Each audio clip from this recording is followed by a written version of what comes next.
साथियों नमस्कार, मैं नीरज पटेल। जैसा कि आप लोगों को अवगत है कि हमारी टीम जो है यूपी पीसीएस माइग्रेशन के मुद्दे को लेकर लगातार वर्क कर रही है। आप लोगों को मालूम ही होगा कि हमारी पूरी टीम जो है 15 दिसंबर को लोक सेवा आयोग पर धरना प्रदर्शन भी हम लोग कर चुके थे। उसके बाद हम लोग लगातार हमारी जो टीम के कुछ मेंबर हैं, जो हमारे साथी हैं, विवेक यादव जी हैं, विजय सोनी जी हैं, वीरेंद्र पाल जी, हम ये लोग लगातार लड़ाई लड़ रहे थे। और आप लोगों को जैसे मालूम है कि हाई कोर्ट में भी हम लोग पूरी मजबूती से लड़े, लेकिन कई बार कहते नहीं, कभी हार होती है तो कभी जीत होती है। हम लोग को थोड़ा वहाँ पे निराशा ज़रूर मिली, लेकिन उसके बाद हम लोग एक बार फिर से सुप्रीम कोर्ट में, जैसा कि आप लोगों को ग्रुप के सभी मेंबर को पता होगा कि इस समय जो हमारे लॉयर हैं, सुप्रीम कोर्ट के टॉप मोस्ट लॉयर हैं, तो वो हमारे केस को लड़ रहे हैं। जैसा कि आप लोग को पता है, हमारे ग्रुप में लगभग 8000 से अधिक लोग जुड़े हुए हैं। भैया आप लोगों से निवेदन है, हम आप लोग कई बार पार्टी के बहाने, कई बार देखिए हम वैलेंटाइन डे भी आने वाला है, बहुत सारे लोगों को गर्लफ्रेंड होते हैं भैया, हम लोग कई बार 200, 400, 500 रुपये खर्च कर देते हैं, पार्टी कर डालते हैं, कई बार मीटिंग कर लेते हैं। तो हमारा आप लोगों से निवेदन है, आप लोग भी इसको व्यक्तिगत, ये हमारी आपकी लड़ाई नहीं है। आप लोग तो आपको पता हो, अभी हम लोग इस समय हमारे कई साथी थे यहाँ पे छोटा बघाड़ा में 5 बजे से हम लोगों को जागरूक कर रहे थे, अवेयर कर रहे थे। बस आप लोगों से निवेदन ये है कि जैसा कि आप लोग को मालूम है, कल चौहान सर की तरफ से फर्स्ट हियरिंग होनी है, फंडिंग की काफ़ी ज़रूरत है। आप लोगों से विनम्र निवेदन है, जितना भी हो सके भैया आप लोग करिए, क्योंकि ये लड़ाई सिर्फ आज हमारी नहीं है। और हमारे उस ग्रुप में कुछ हमारे भी जानने वाले मित्र हैं, हमारे सीनियर भी हैं भैया, आप लोग इससे भी निवेदन है कि हाथ जोड़ के विनम्र निवेदन है कि आप लोग फंडिंग करिए।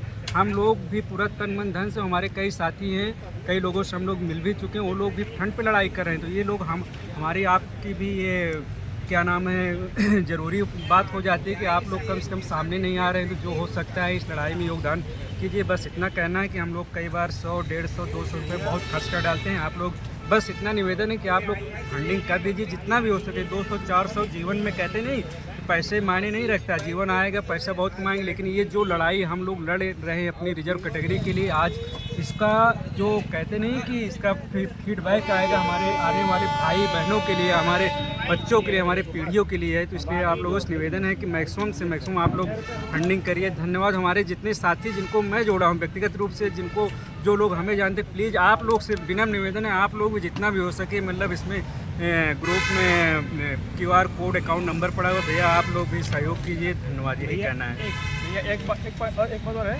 थोड़ा बताइए कटाप के बारे में, कटाप क्या होता है? ये देखिए आप लोगों को पता ही है, उसमें ग्रुप के जितने मेंबर हैं, ये लड़ाई क्या है, लोक सेवा आयोग ने 2019 से अपनी इंटरनल मीटिंग करके उन्होंने जो माइग्रेशन की प्रक्रिया होती थी उसको उन्होंने रोक दिया।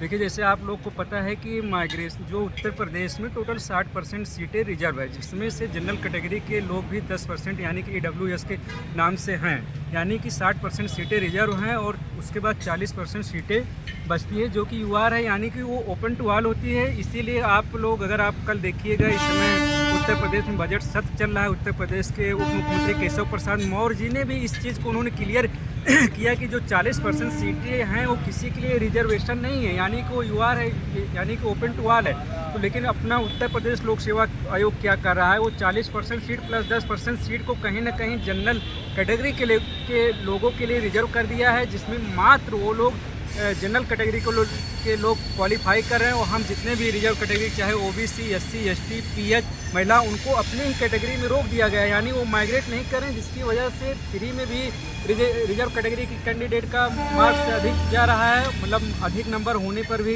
प्री क्लियर नहीं क्वालिफाई हो पा रहा है। मेंस में भी यही हो रहा है, जो कि आप लोगों को पता है। अपना उत्तर प्रदेश लोक सेवा आयोग बोलता है कि हम संघ लोक सेवा आयोग की कार्य पद्धति को अपनाते हैं। तो आप लोगों को मैं बता रहा हूँ, संघ लोक सेवा आयोग आल्दो की जितने भी स्टेट पीसीएस हैं, चाहे बिहार हो, MP हो, राजस्थान हो, हरियाणा, सभी जगह माइग्रेशन की प्रक्रिया को अपनाया जाता है। यही हमारी संवैधानिक प्रक्रिया है, कानूनी प्रक्रिया है। आपने कहीं भी देखा होगा संघ लोक सेवा आयोग का प्री कट ऑफ हो या किसी भी स्टेट पीसीएस का हो, कभी भी रिजर्व कैटेगरी का कट ऑफ UR से अधिक नहीं जाता है। लेकिन हमारा लोक सेवा आयोग इसका उल्लंघन कर रहा है, हम लोग इसी की लड़ाई लड़ रहे हैं। इसीलिए आप लोगों को मैं जितने भी आल्दो की जितने भी चयन आयोग हैं अपने, चाहे स्टेट में हो या सेंटर की बात हो, जैसे आप रेलवे का उठा के देखिए, बैंक देखिए, SSC देखिए, कोई भी रिजल्ट आता है तो वो कभी भी रिजर्व कैटेगरी का कट ऑफ UR से अधिक नहीं जाता और नहीं जाना चाहिए।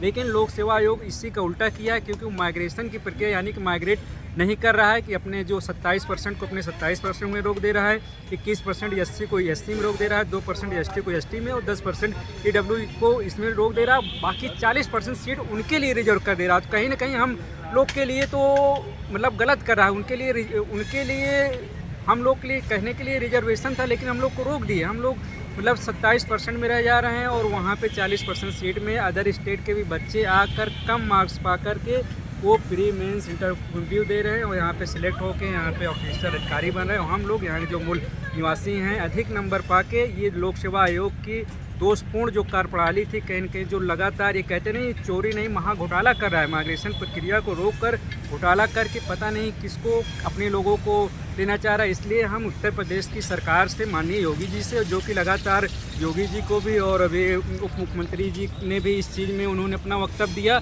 और सबसे बड़ी बात अभी केरल हाई कोर्ट के मुद्दे को लेकर, राजस्थान हाई कोर्ट के मुद्दे को लेकर सुप्रीम कोर्ट ने बिल्कुल क्लियर किया कि अगर रिजर्व कैटेगरी का कैंडिडेट कोई भी हो, अगर वो अटेम्प्ट और एज रिलैक्सेशन को छोड़ दिया जाए तो अगर वो नहीं ले रहा है तो उसको माइग्रेट किया जाए।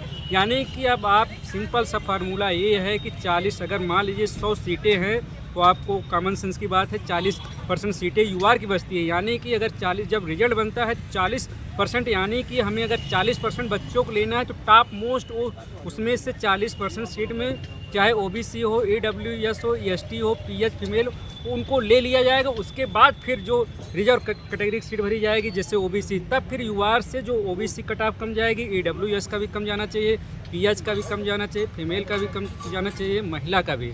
लेकिन लोक सेवा आयोग इसी का उल्लंघन कर रहा है। हम लोग इसी की लड़ाई लड़ रहे हैं, लगातार लड़ रहे हैं और कहीं ना कहीं सरकार के संज्ञान में भी है। इसलिए हमारी बात माननीय मुख्यमंत्री जी और आदरणीय केशव प्रसाद मौर्य तक ही जाए तो हम विनम्र निवेदन है कि कहीं ना कहीं आपने विधान परिषद में अपनी बात रखा है, लेकिन आपके लोक सेवा आयोग के जो माननीय अध्यक्ष जी हैं उनके कान में जूं नहीं रेंग रही हैं, उनको निर्देशित किया जाए, क्योंकि सुप्रीम कोर्ट ने भी अपने डिसीजन में सीधा बोल दिया है।